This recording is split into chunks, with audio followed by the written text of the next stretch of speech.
देख रहे हैं कोटद्वार न्यूज। नमस्कार, कोटद्वार न्यूज देख रहे हैं आप और आपके साथ मैं हूं सुजल वर्मा। आज इस खास साक्षात्कार में हमारे साथ निशीत महेश्वरी जी हैं जो पेशे से वकील हैं और आज इस साक्षात्कार में बात होगी कोटद्वार से और आपसे जुड़े कुछ बड़े मुद्दों पर।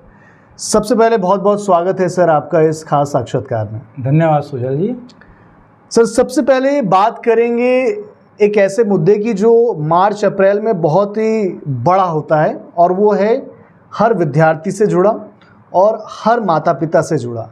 इन दिनों स्कूल के एडमिशन हो रहे हैं और कहीं ना कहीं सबसे बड़ी जो परेशानी होती है वो निकल कर ये आती है कि आप स्कूल में जब जाते हैं रिज़ल्ट लेने तो रिज़ल्ट के साथ साथ स्कूल वाले अनुमान ये होता है ज़्यादातर स्कूल वाले आपको एक साथ में एक पर्ची देते हैं जिसमें किताबों के नाम होते हैं, साथ में आपको कहाँ से किताबें खरीदनी है साहब ये तक लिखा होता है। तो क्या इसके पीछे सर फंडा क्या है असल में कि किताबें यहीं से मिलेंगी, ड्रेस यहीं से मिलेंगी और कई बार तो ऐसा होता है कि बिल भी नहीं मिलेगा पक्का। देखिए सुजल जी, ये ट्रेंड देखा गया है कि इस तरह का ट्रेंड रहता है, लेकिन मेरे को ये लगता है और जैसे गाइडलाइंस भी है सीबीएसई का हो या आईसीएसई या कोई सा भी बोर्ड हो, उसने कभी भी ऐसा कोई लॉ या रूल नहीं निकाला है या डायरेक्शन नहीं दिए है कि जिसमें कि भाई कि आपको पर्टिकुलर किसी ही आदमी से किताबें लेनी है या पर्टिकुलर किसी ही ऑथर की आपको किताबें लेनी है, ऐसा कुछ उन्होंने नहीं निकाला है। हाँ, एनसीईआरटी की बुक्स यूज़ कर सकते हैं क्योंकि वो सस्ती भी होती हैं और हर एक आदमी के लिए अफोर्डेबल भी है, एक्सेसिबल है ईजिली। तो ये चीज़ गलत करते हैं और ये एक तरह से गलत है। मतलब ये परिपाटी जो बना रखी है कि यूनिफॉर्म एक ही जने से लेनी है आपने या बुक्स अलग अलग लेनी है। कई बार ये भी देखा जाता है कि हर साल बुक्स चेंज करते जाते हैं। तो पब्लिश जो आज 6th क्लास का कोर्स 5000 का मिल रहा था वो 2026 में 2000 बढ़ के 7000 का मिल जाएगा, ये देखने को मिलता है। बिल्कुल बिल्कुल ऐसा भी हो सकता है कि उसमें आपको आज आप अगर राइटर एक्स की बुक या फिजिक्स के लिए यूज़ कर रहे हैं, कल की तारीख में स्कूल बोले कि जी आप राइटर वाई की बुक यूज़ करिए जी। अब उसका एक नुकसान ये होता है कि सपोज़ स्कूल में बच्चा है, सपोज़ आपका कोई जूनियर है तो आप उसको अपनी बुक देना चाह रहे हो तो आप नहीं दे सकते उसे, वो आपकी बुक यूज़ ही नहीं कर सकता। भाई कोई अगर अफोर्ड नहीं कर सकता है किसी के पेरेंट्स उस चीज़ को तो वो अपने सीनियर्स से मांग लेते थे, हमारे टाइम भी होता था ऐसा। तो ये चीज़ भी अब मुश्किल हो गई है। और ईयर बाय ईयर 10 साल के बच्चे के बैग में 10 से ज़्यादा किताबें हैं, हर साल लोड बढ़ता जा रहा है। तो मतलब कहीं ना कहीं जो ये है एकदम लीगली तो कहीं ये वैलिड नहीं है कि आप पर्टिकुलर किसी एक ही रिटेलर से आप बुक के लिए बच्चे को बोलें या उसके माता पिता को बोलें खरीदने के लिए। बिल्कुल बिल्कुल, इसमें जैसे जो भी बोर्ड से एफिलेशन है स्कूल का, मेरे पास एक दो केसेस भी आए थे इससे रिलेटेड, कई आते रहते हैं लोग बाग पूछने के लिए। तो उसमें मैंने उनसे सबसे पहले यही कहा कि आप सबसे पहले जिस बोर्ड से वो एफिलेटेड है स्कूल, एक तो वहाँ आप कंप्लेंट करिए, प्लस गवर्नमेंट का जो एजुकेशन डिपार्टमेंट है अपना इस डिस्ट्रिक्ट का, वहाँ पे 2 जगह आप कंप्लेंट करिए सीधे सीधे। तो यह है कि उनको उस चीज़ से फ़ायदा भी मिलता है कई लोगों को कई चीज़ों में जी।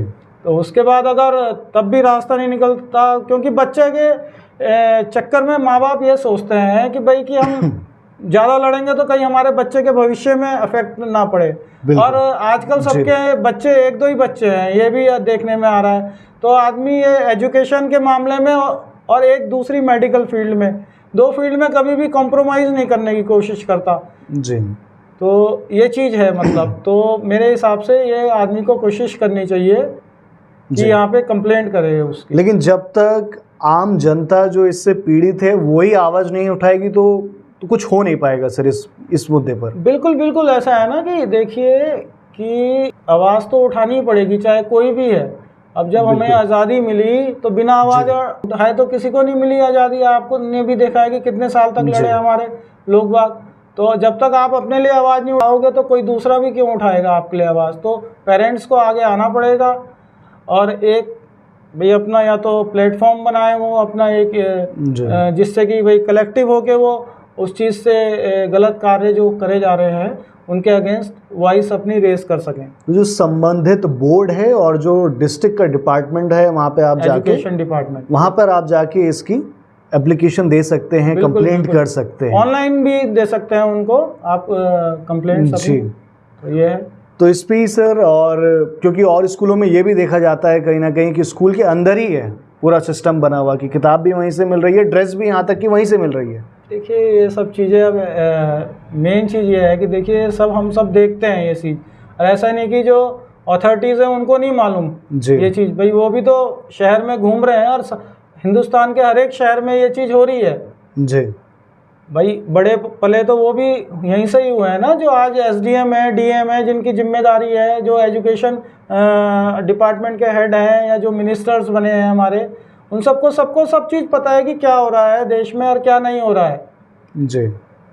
तभी भी भाई कहीं ना कहीं उनकी कोई मजबूरी होगी। अब कैसी मजबूरी है वो तो वही हमसे बेहतर जानेंगे कि भाई उस चीज़ को वो एक्शन नहीं ले पा रहे हैं उस चीज़ पे। जी भाई या तो वो बुक माफिया और आपका जो स्कूल माफिया है, इनके अंडर में हमको काम कर रहे देखने हैं। को तो मिलता है कि 1-2 बार रेड हुआ, चेकिंग हुई, लेकिन वो मार्च अप्रैल के टाइम में ही होता है, और मार्च अप्रैल में भी 1-2 बार ही हमको सुनने में मिलता है।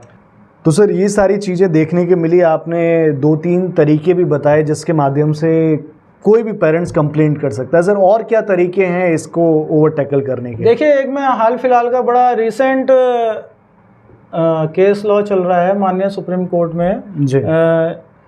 तो जिस केस में क्या हुआ कि डीपीएस स्कूल है दिल्ली का, एक मानवा स्कूल, उसकी एक ब्रांच है वहीं पे दिल्ली में जी। तो उसने क्या करा कि जो बच्चे फीस नहीं दे रहे थे या दे नहीं पा रहे थे, उनको अलग से लाइब्रेरी में बंद करना शुरू कर दिया, बंद करके बिठाना शुरू कर दिया, और आपका उनको और बच्चों से मिलने नहीं दिया, उन पर कई रेस्ट्रिक्शंस लगा दी। तो सारे पेरेंट्स इकट्ठा होके गए, वो सब जॉइंटली कलेक्टिवली उन्होंने फिर माननीय सुप्रीम कोर्ट में गए। तो वहाँ पे जाके उन्होंने सारी बातें जब रखी तो माननीय हाई कोर्ट और सुप्रीम कोर्ट ने ये चीज़ देखी, और इस मैटर में उन्होंने जो डीपीएस स्कूल है उसको सख्त हिदायत दी कि आप ऐसे डिस्क्रिपेंसी नहीं कर सकते किसी के साथ भी। तो मेरा कहने ये, जैसे अभी आपका हाल फिलहाल देहरादून वाला मैटर भी था, वहाँ डीएम साहब सबीन बंसल साहब ने कई स्टोर्स को, बुक स्टोर्स को बंद करा। तो मतलब उसके बाद कोटद्वार में भी हमारे चेकिंग शुरू, तमाम जिलों में ये सारी चीज़ें कार्रवाई, ये चीज़ हुई मतलब। लेकिन इसके लिए अवेयर होना पड़ेगा। देखिए पेरेंट्स को ही, उनको पेरेंट्स तितर बितर रहते हैं, वो सोचते हैं कि मेरे बच्चे पे इफेक्ट नहीं पड़ रहा तो मैं क्या करूं, या मैं पैसा दे सकता हूं तो मैं क्यों आवाज़ उठाऊं जी। तो भाई ऐसा नहीं है आज चीज़ का मतलब आज कोई पीड़ित कर रहा है, पीड़ित आप हो रहे हो, कल की तारीख में दूसरा भी हो सकता है। ऐसा नहीं सोचना चाहिए, हमें कलेक्टिव होकर ही काम करना चाहिए इस मामले में जी। साथ ही सर अब इस एजुकेशन वाले मुद्दे को साइड में रखते हुए एक नए मुद्दे पर आपसे बात करना चाहूँगा कि आजकल खासकर कोटद्वार में ये देखा जा रहा है और उत्तराखंड के तमाम जगह ये देखा जाता है कि ऑनलाइन सोशल मीडिया पर लुभावने या झूठे वादे करे जा रहे हैं कि हेल्थ सेक्टर को लेकर कि आपकी इस तरह की बीमारी, जो भी बड़ी गंभीर बीमारी है, उसका इलाज 100% सही तरीके से हम कर देंगे, दावा 100% गारंटी के साथ, जो डिटॉल भी नहीं देता है। तो कितने हद तक सर ये सही है? देखिए दावा जो भी अगर 100% कर रहा है और वो अगर उसको प्रैक्टिकली वो एकम्प्लिश नहीं हो रहा है वो दावा, तो मिसलीडिंग एडवर्टाइजमेंट के अंडर में वो आ जाता है कंज्यूमर प्रोटेक्शन एक्ट में। भ्रमित किया जा रहा है, बिल्कुल भ्रामक विज्ञापन। आपने कई बार सुना होगा, ये शब्द न्यूज़ में भी आता है कि इस पे सीसीए ने या माननीय कोर्ट ने इस पे पेनल्टी लगाई, इस पे ये करा कि भाई वो भ्रामक विज्ञापन के चलते हुए। अब उसमें दोनों जनों पे उस पे एक्शन होता है, जो जना विज्ञापन कर रहा है उस पे भी होता है और जिसका विज्ञापन हो रहा है उस पे भी होता है। मतलब जो इंडोर्सर होता है, सपोज भाई कोई हमारा फिल्म स्टार है, उसने इंडोर्स कर दिया कि हाँ जी आप ये बुक लीजिए, ये बहुत बढ़िया है, इससे आपके सारे प्रॉब्लम्स दूर हो जाएंगे, और वो चीज़ होती नहीं है। या आप ये दवाई खाइए, भाई आप सेरिडॉन लीजिए, जैसे पहले आता था, और आपका सिर दर्द गायब नहीं होता। तो मतलब उस पर आदमी कंप्लेंट करेगा तो उसको उस चीज़ पे। तो इसके क्या माध्यम हो सकते हैं सर, मतलब कंप्लेंट आप कहाँ करें, रिड्रेसल कैसे होगा? रिड्रेसल तो इसका देखिए, अगर कंज्यूमर एज ए कंज्यूमर भी कर सकते हैं आप, एज ए कंज्यूमर CCA पे कर दीजिए आप, ऑनलाइन है अपनी कंज्यूमर हेल्पलाइन, उस पे करिए। डिस्ट्रिक्ट फोरम जो है आप वहाँ डिस्ट्रिक्ट फोरम पे भी कर सकते हैं, आपको मेरे ख्याल से इसमें NCH से ही मिल जाएगा इसका निदान, सबसे पहले तो जी वहीं से मिल जाता है। ऐसा है कि डिस्ट्रिक्ट फोरम में कई बार अब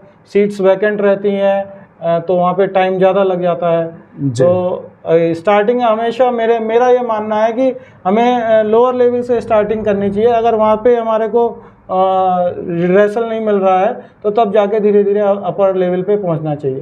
तो लास्ट रिजोर्ट तो वही है कि भाई कि माननीय न्यायालय की शरण में जाएंगे, कंज्यूमर फॉर्म की शरण में जाएंगे। लेकिन मतलब अगर हम CCA पे करें, सेंट्रल कंज्यूमर अथॉरिटी पे, तो उससे भी हमारे को निदान मिल जाएगा, मतलब 100% उम्मीद रहती है उससे। जी, तो दोनों ही मुद्दों पर हमने बात करी, लेकिन सबसे महत्वपूर्ण ये है कि जो पीड़ित पक्ष है उसको आवाज़ अपनी उठानी पड़ेगी सर।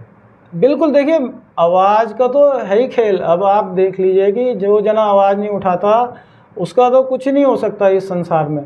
जी भाई कोई भी हो, भाई आप हो, मैं हूँ, अगर हम आवाज़ ही नहीं उठाएंगे तो भाई हर एक जना एक दूसरे को गिराने में ही तुला हुआ है आज की तारीख में।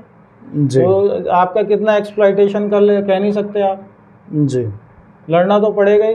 भाई गांधी जी को धक्का दिया था, आपने देखा था वहाँ पे साउथ अफ्रीका में, वो उस टाइम बैरिस्टर थे, मतलब क्या नहीं कर सकते थे, वो ऐसे नहीं थे मतलब। लेकिन उन्होंने अपनी भी सोची, उस घटना से उन्होंने सोचा, और देखो अपने लिए भी करा तो देश के लिए भी करा। तब जागो ग्राहक जागो, लेकिन जागरूक होना पड़ेगा। आप अपने लिए भी लड़ेंगे और तो आपके साथ लोग अपने आप जुड़ेंगे। फिर ये भी देखने में आता है कि अगर आप उन्हें लगता है कि भाई आप वाकई में उनके लिए लड़ रहे हैं तो लोग आपको अप्रिशिएट भी करेंगे और आपके पीछे भी 10 लोग इकट्ठे होंगे।